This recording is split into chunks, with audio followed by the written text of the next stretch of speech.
The hottest property at the moment is Flushing Meadow, US Open, semi-final time. And the boys that are joining me, Snize, Mr. Andrescu, and James, they just cannot, they can do no wrong. 2 out of 2 again yesterday. Lads, how are we? Yeah, doing fine, well. thank you.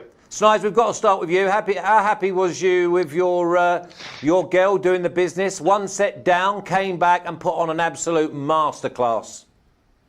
Obviously over the moon. Bianca Andreescu is she's just a complete package. She's absolutely incredible. Mertens was redlining her game for that first set. She was not missing anything. She was painting the lines with tennis balls. So I was initially quite worried as Bianca looked a bit lost there. But she's a master problem solver, and as she's done so many times before, she just finds a way. She came out of a clutch game at 2-2, down love 13 in the second set, and from there just went on an absolute steamroll for 10 minutes, took the second set 6-2, and there was never any doubt she was going to lose from there. Undefeated since March, perfect 12-0 now in deciding sets since that time, including 5 against top 10 opponents, unbeatable in the deciding set, and she even covered the spread for us. And 13, whilst cashing our quarter tickets. So fantastic day yesterday. It's nice. She's 13-3 in 3-set matches as well. So the only time she's lost in them like 3 is when she's actually won the first set herself. But when she's lost the first set and gone to 3 sets, she's just been unbelievable. James, how impressed was 19-year-old this girl? And yet I saw obviously all of it. But the one shot that really just sticks in my mind is Mertens comes along, hits it, and she just floats this lob over her, and you knew, and it was like 2 yards in. It was like, wow, what a time to play that shot.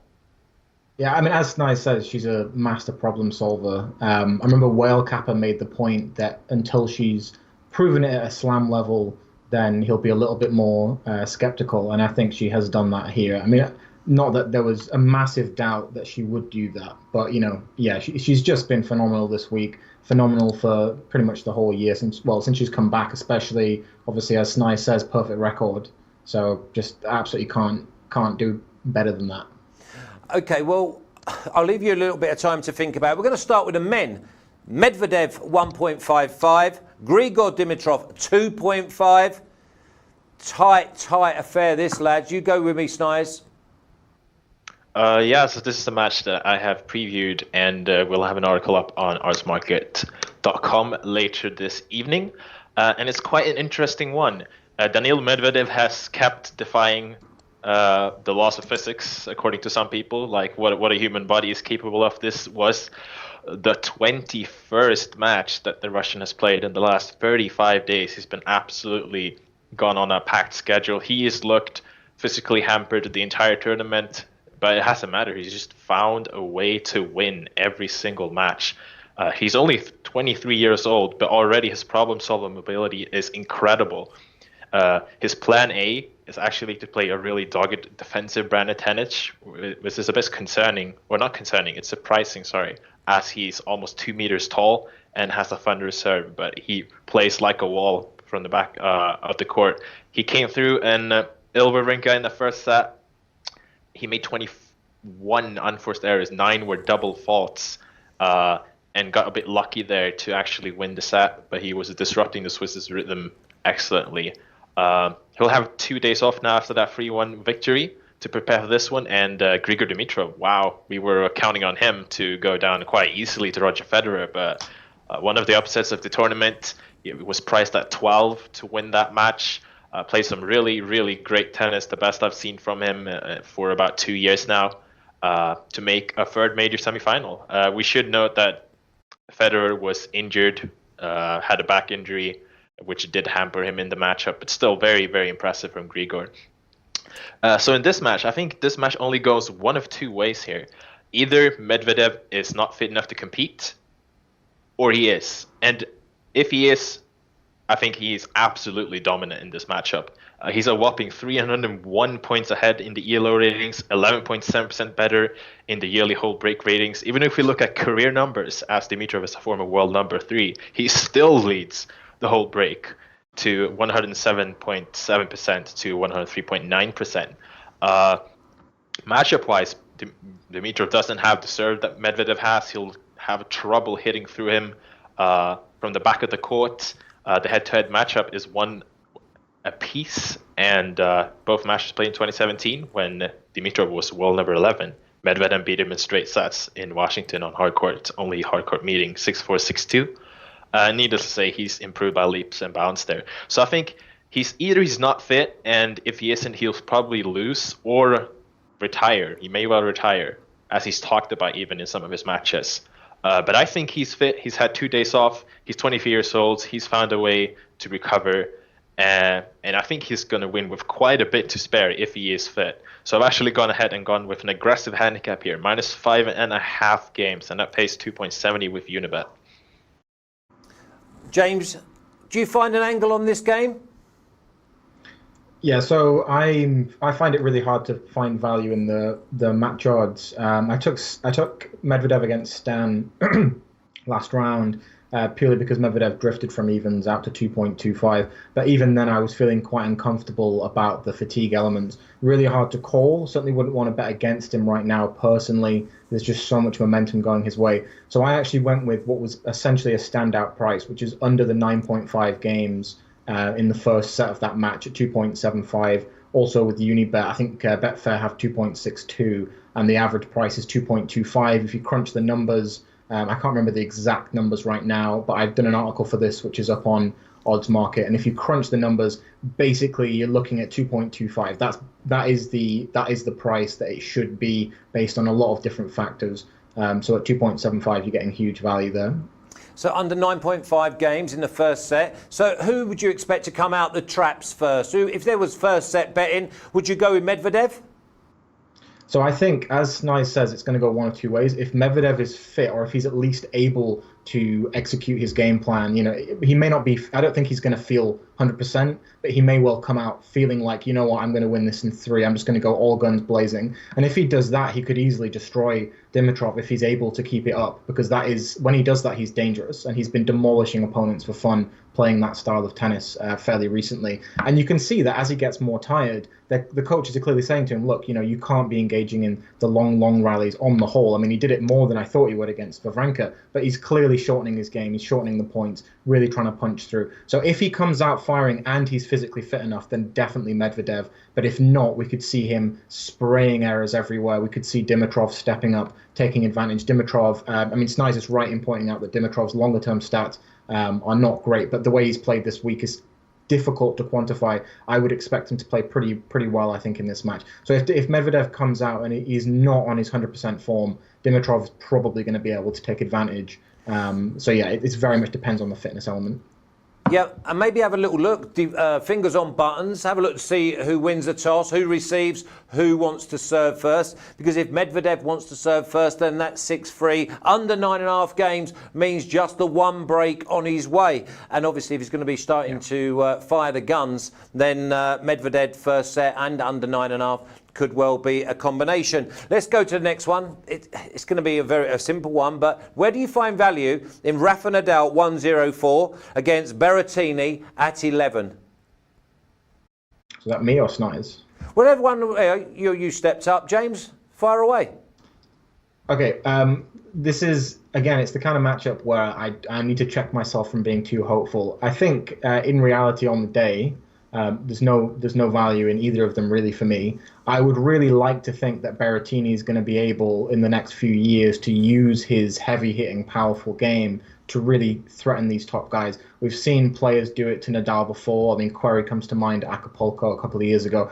It's the kind of situation that's unlikely to happen because Berrettini would really have to be able to paint the lines. He really would have to serve the best he's probably ever served.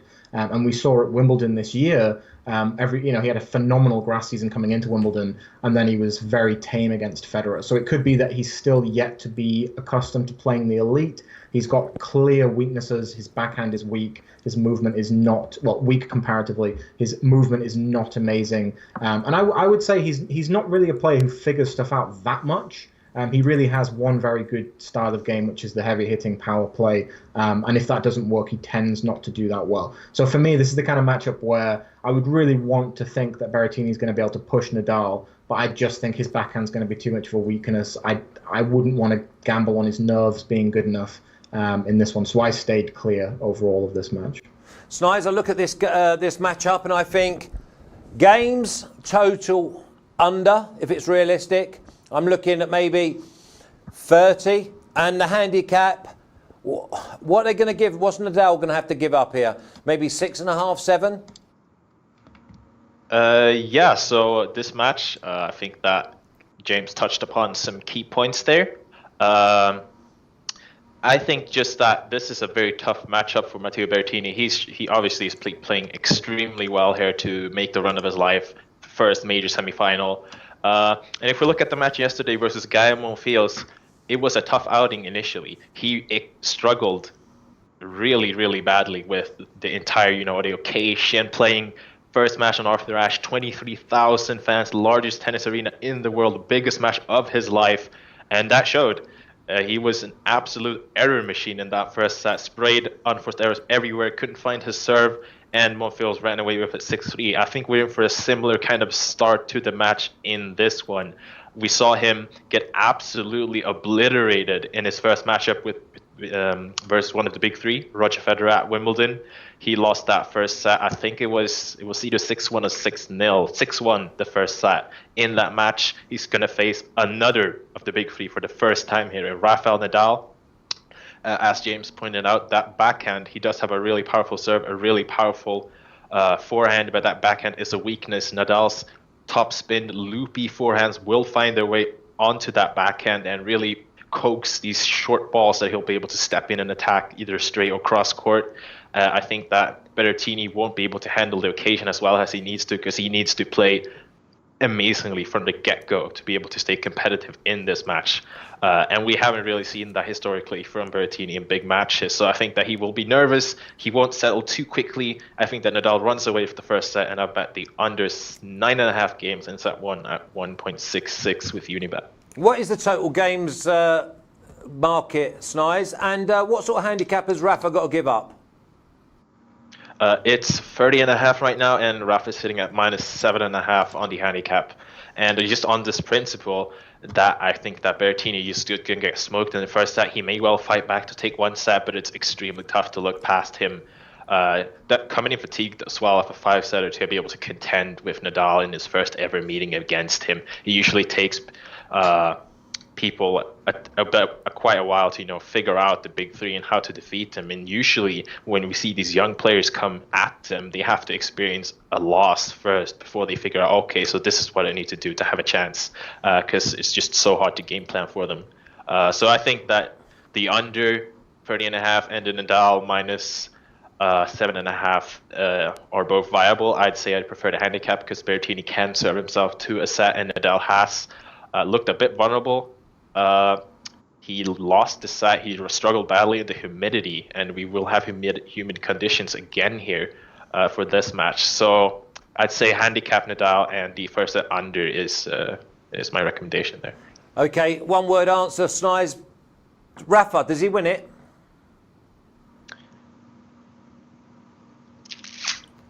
Snize. Yes, I think he does. He wins. Okay, James. No one beats him, do they? Yeah, I mean, it's quicker, yes, for me, really. I would really hope Medvedev, but he's just too tired. I can't see it. Okay, let's move on to the women's. This is where the boys have been having all their success. 2 live chances, but they play against each other. But first of all, my selection, for what it's worth, remember. Alina Svitolina, 3.1 versus Serena Williams, 1.36.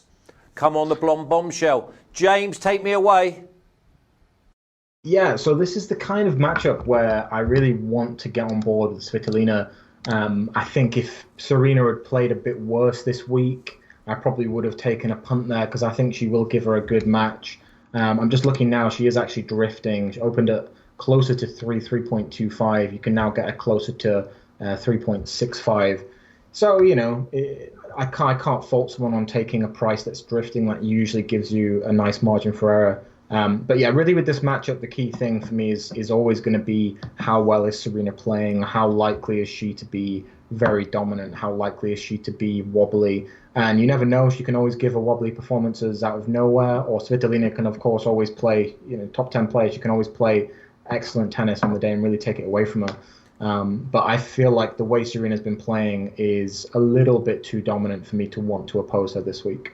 Yeah, I mean, I thought that might play into Svitolina's hands because she likes to hit the ball so hard. So the pace that coming off of Serena's racket, and by the way, Serena is absolutely creaming like 98% of every single shot.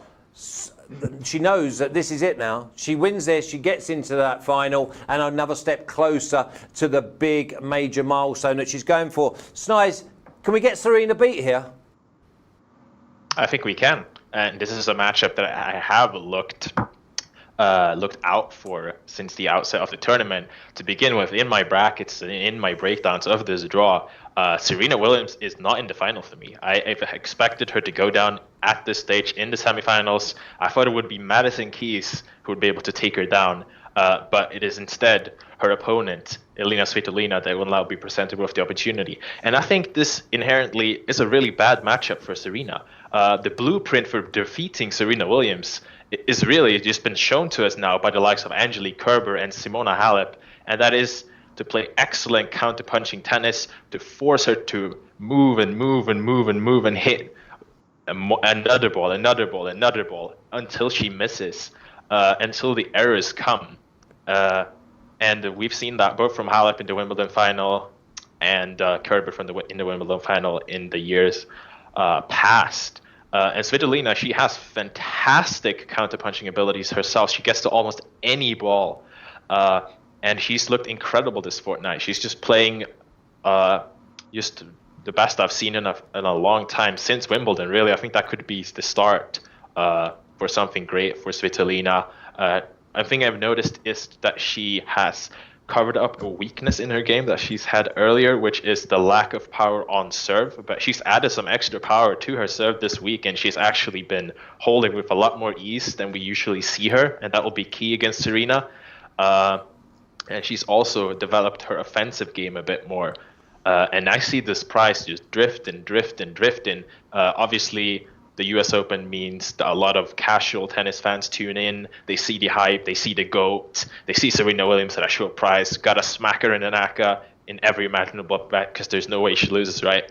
I definitely think that she is in a bit of a pickle here. Just looking at the stats, she leads whole break stats by 10%, but that's only because her serve is so dominant. Svitolina actually breaks at a higher rate. Looking at the hardcourt ELO, it's actually Svitolina that has the slight edge. And I would actually be very aggressive and say this is about a 40-60 matchup for me. And I was very surprised to be able to see the price we can see right now, which is 3.65 on Svitolina. That is absolutely way too high, and I'm betting her money line here.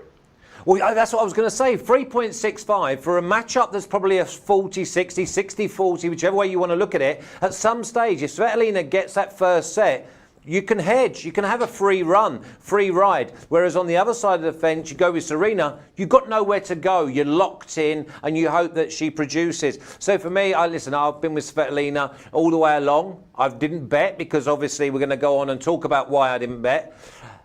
We'll stay with you, Snize. Bianca Andreescu, futures bet prior.